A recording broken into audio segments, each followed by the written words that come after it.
Сұлутөр алабында жаңа кітапхана ашылды. Қызығы бұрынғы әкімдік ғимараты қайта жаңғыртылып, заманауи кітапханаға айналған. Енді мұнда тараздықтар сүйікті шығармаларын оқып қана қоймай, компьютерлік сауаттарын жетілдіріп, түрлі үйірмелерге қатыса алады. Алап тұрғындарының қуанышында шек жоқ. Бір жағынан қала құрамына қосылса, енді міне бұрынғы әкімдік ғимараты әп-сәтте кітапханаға айналды.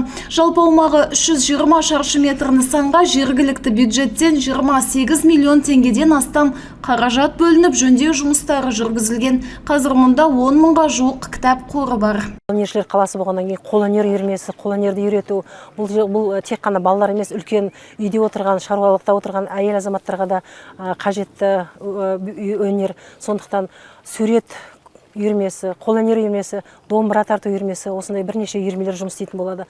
Бұл енді жай әкімшіліктің ғимараты емес, тек қана мәдениеттің нысаны болып белгіленгеннен кейін осы алаптың тұрғындарына үлкен мәдениет саласындағы қызметтерін көрсетіп, елдің осы алаптың тұрғындарының сүйікті орнына айналады деп сенеміз.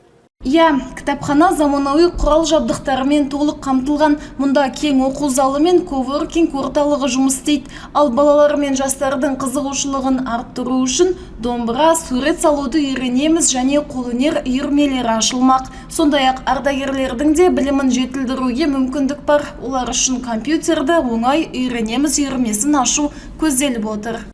Махаббат Құсайын, Аңсар Тілепберген, Эльдар Түстікбай, Қордай 24 News.